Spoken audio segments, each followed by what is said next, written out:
Good day, dear listeners. Steve Reda here with the Management Blueprint podcast. And my guest today is Bill Ryan, the founder of Ryan Consulting, helping organizations maximize their investment in technology and people by ensuring they work together efficiently, effectively, regardless of location. Bill, welcome to the show. Thanks, Steve. Glad to be here. Well, I'm excited to have you and to hear about your personal why and how you are manifesting it in your practice and activities. Yeah, I love that question. You told me you were going to ask it. It made me think for a little bit, and it took me back to like my very beginning part of my career, and it was all about how to use technology to send the message across time and distance. And I think that's my fascination. Is my focus has really been centered on how to connect people over time and distance to the things that they need to support their performance at the time of need. And it's kind of guided me through the various levels of technology of the various boxes we needed, the various places we stored information. But the way I kind of manifest it is that it's all about centered on the person and making sure we meet their need at the time of need and so that they can be successful. Yeah, that's fascinating because ultimately you have to meet your clients where they are, and you can't just put them in a box or put them on a cookie cutter framework and just hope that it will do the job. You need to figure out what they need and how you adjust to that. Now, this is a good segue because you developed a framework called Strategy on a Page. It's really a five-step process, and you call it SOAP. And other than the acronym, I'm trying to still figure out what the connection of SOAP and this process is. Maybe you can enlighten me and also tell me about this process that you have come up with. Well, and I want to be clear, I didn't invent this. Somewhere earlier in my career, I ran across this idea of a strategy on a page, and it was really, and it stuck with me. It has stuck with me through all of my years about how we as leaders can convey our strategy to both our stakeholders, but also our leaders in a clear and succinct manner. So at the end of a process that I'll talk about in just a minute is this one pager, a strategy on a page. But to collect it, I have found kind of takes five key steps. And the first part really is about talking to the people in the organization and at all levels. And you said something just a moment ago that I think is so important because where I focus and this idea of this so results in is that it's not a cookie cutter. So you have to really go talk to the people at all organizations, the part-timers, the hourly employees, the front office, the back office, the middle managers, supervisors, leaders, executives. But you have to really go talk to them and ask them a lot of questions because they're living the work. And then the second step is you listen. Pull questions. I'm a big fan of the five whys. There's a book on that, and I just gave the entire premise away. You ask why five times, and you'll get probably the good basic root cause of a problem. But you listen to the people, and you kind of start to see themes. You can start to synthesize Mhm. what they're saying, what they're living, what they're experiencing. And more importantly, the things that they can see that would help them do their jobs better so that they're successful. And after that, you kind of pull all that together and you go talk to leadership, but Mhm. you frame it in the language of their people. I have found more success when I quote the people by using their words. I don't, put it, I don't put Joe Smith under the truck right away, but I use that words. And Mhm. I want to be very specific so leaders can understand and help kind of create that bridge of the context of the worker and Mhm. their work back to the leader so that they Mhm. can kind of see it and you frame it in their own words and then you kind of help connect the dots.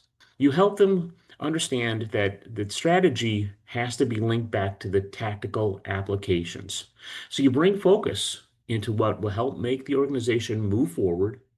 You kind of help them identify the needs versus the wants, and you kind of help them go through the steps that says, good, fast, and cheap. What can you do with the resources you have, with the people you have, with the money you have, with the time you have, and then help them identify the things that they can either revise, replace, or remove.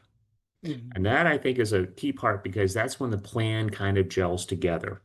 We're not adding something new to workplace because too many times I know in my career, we had, oh, the next great idea. Well, we just had one 2 years ago and we had another one and we've never taken them away. So Mhm. part of the strategy that I do is to help the leadership understand that, your workers only can do so many things. So let's take this now that we've kind of helped connect all these dots and go from a plan towards how we can people be successful in their performance, Mhm. identifying the things that they have to measure, the things that matter to the operations. So that's metrics that really matter. Being clear what can be done, and then kind of being clear about what can be done to the entire community. So communication is really important here. You might come up with 10 things that people have identified as like, these are really important, but you've also found out you've only got good, fast, cheap, people, time, money, that you really can only do three or four of them to do them well. So do Okay, those. let me just zoom out here because Sure. there's a lot in there, and I'm afraid. I mean, I find it challenging to keep up, and maybe the listeners who do something else, mow their lawns or drive their cars, they will also find it. So, the first thing that I'm really trying to or grasping here, or maybe it's talking to me, is this idea of crowdsourcing solutions from the people in the organization. So as a consultant, sometimes we are guilty of coming in and we have preconceived ideas and we think we can fix things, and we just want to be the smartest person in the room or whatever it is, and then we just vomit ideas, but the level of buy-in into our ideas is going to be a lot lower than level of buy-in in the ideas and the people inside the organizations. And then the other thing that struck me was that you talk about the language that the people are using on the front lines, and feed that language back in and creating the context of the worker or the lower level employee in the organization, and use the word synthesize it back to the leadership so that they understand it maybe in their own language, what those people are saying in their language. So are these critical components of this whole process, that you crowdsource the ideas and then you synthesize it and transmit it to leadership and basically help to bridge the communication divide between them, Yeah, help them figure out the strategy? Is this how you see it as well? absolutely. I think the best thing I can bring into an organization sometimes is the willingness to ask questions Mhm. that some people aren't. But I think the people within an organization, the majority of the time, a high majority of the time, already have ideas on how to do things better, faster, cheaper, safer. If you Mhm. just ask them. And I think yeah, I'm willing to go ask. I'm driven by curiosity. Those people are highly skilled. Ask them. They're experts. Yeah, no, that's definitely, and that it takes some level of humility to ask questions and not lead with answers, but lead with questions and let other people take the credit for the ideas. And that's often in short supply. And plus, you bring the objective of the outsider as well, right?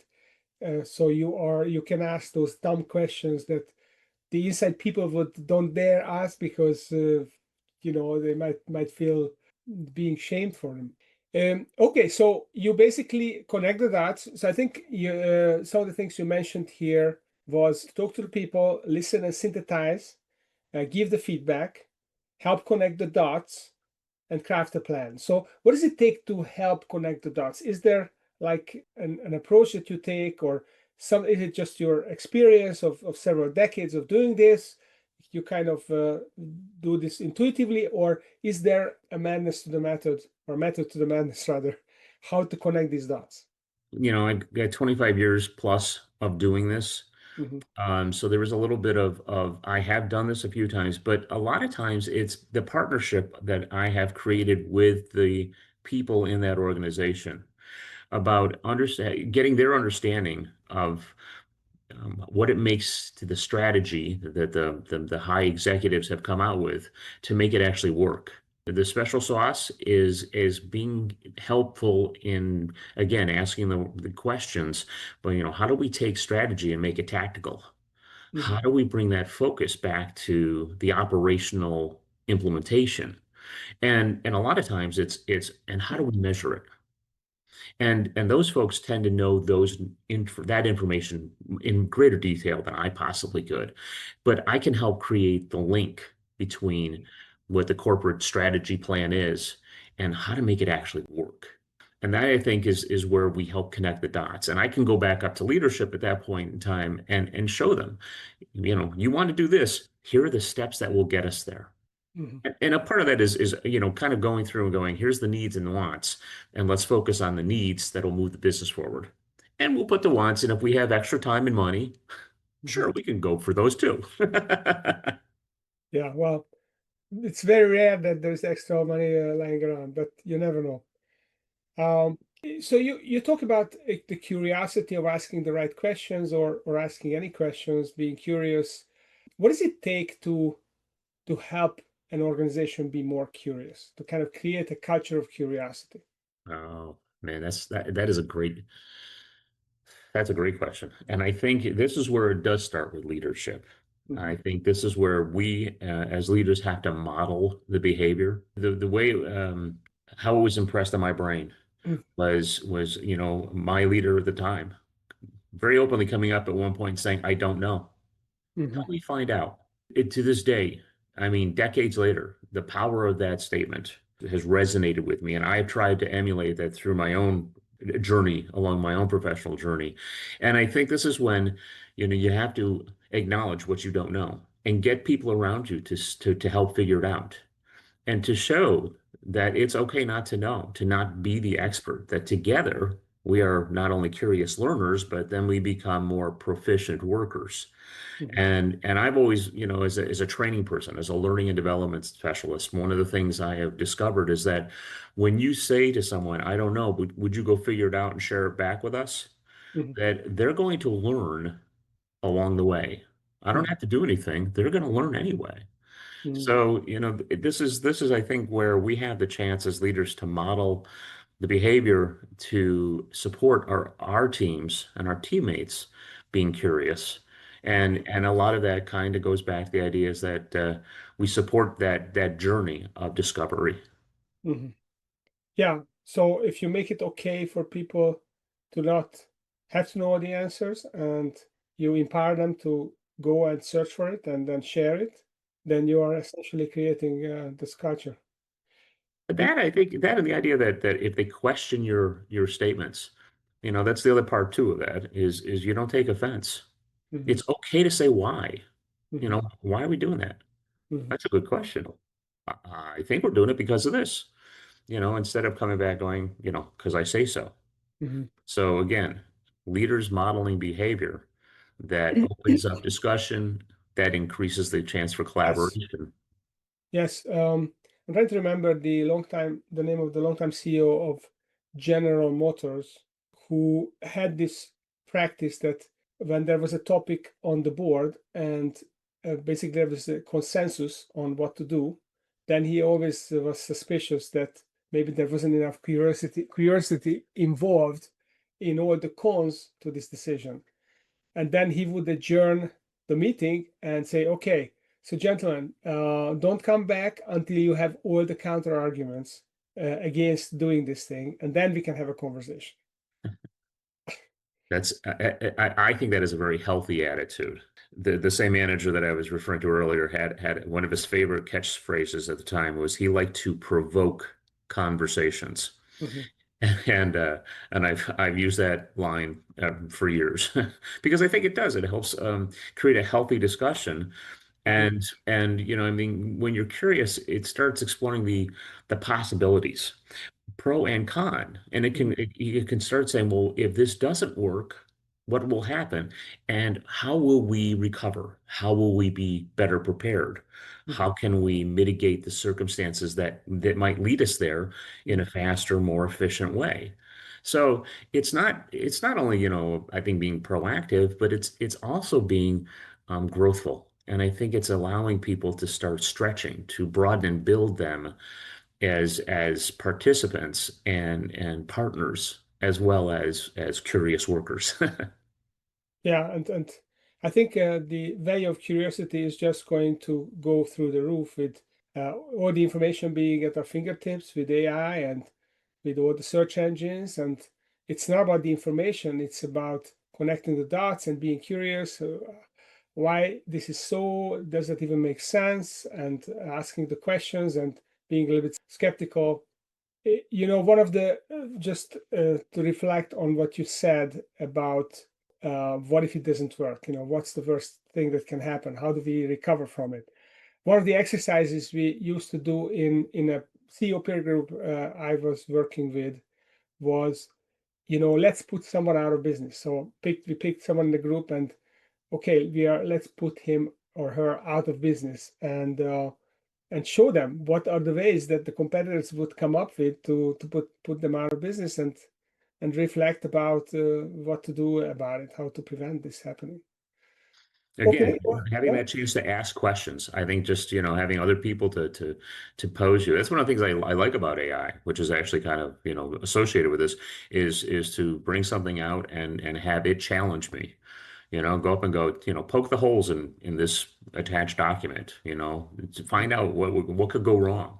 Mm, And having again, that iterative process and allowing you to broaden and build your own thoughts. But I think that the result is, especially as I found with my teams, is that when we had that kind of, pro and con, and we had to make a decision, by then it was actionable mm. and it was pretty innovative, and we were ready for anything that could or might go wrong. Yeah, it's good to have the emergency plan in the back pocket for sure. Always, always. So let me switch gears here and ask you kind of an unrelated question. So you've been in this business as a consultant for several decades, and you've seen a lot of things. So what's one belief that you hold that 90% of leaders would disagree with? I think the biggest thing people would disagree with is that learning and development is not an expense. Mm, Most people that I work with look at this and say, "Oh, training, well, that's an expense." So, it's one of the first things that we need to save money. Let's cut training. And I kind of go with them and I go, "Yeah, no, it's not. There is a return on learning." And I think most people would disagree, but I've been able to have conversations where I can at least expand the idea and the viewpoints. But the key is that I think many leaders, and I'll throw some of my own L&D folks, into this bucket too. We have sometimes measured the wrong things. We've measured metrics that really don't matter, and mhm, then make it look like we're an expense, you know, and things that nobody cares about. How many classes did you offer? How many people were there? What were their test scores, their quiz scores? And nobody mhm, cares about that stuff. What they care about is, did the people that go through the programs perform better or faster when they, came back? So, did we move the needle on the business metrics? Did we increase retention? Did we reduce on-the-job injuries, sick days? Did we have mhm, fewer environmental citations or human resource citations? The kind of things that I think are key to the business. Sometimes we don't track them as we should. So mhm, I think leaders, if I said to them, there's a return on learning, I think they would look and go, yeah, it's an expense. And I go, I disagree. mhm. Yeah, I mean it's all about learning. If you don't turn your company into a learning organization, then you're gonna be passed Yeah. by all the other ones that are gonna disrupt you. That's Yeah. that's for sure. So sometimes you have this counter belief. So was there a time when you gotten a common advice and you ignored it and it paid off big for you?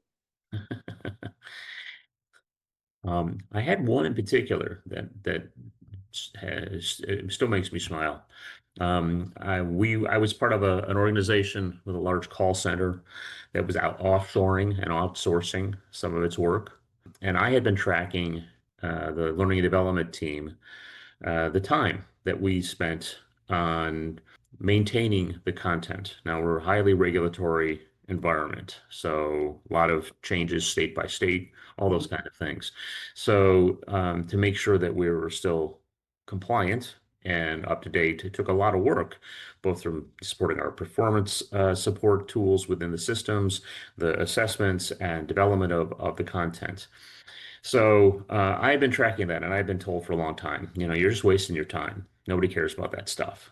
And I disagreed. So fast forward, all of a sudden we're getting a big audit, and we're going to reduce our force, and we're going to reduce our employee headcount because we're offshoring and we're Mhm. outsourcing. And obviously we won't be teaching as many, domestic workers.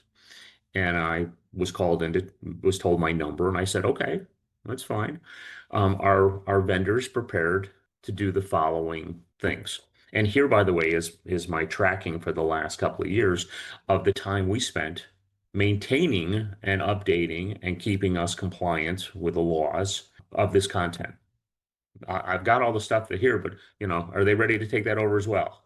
Short Yeah. end of at the end of the day, I ended up getting approval to hire additional staff.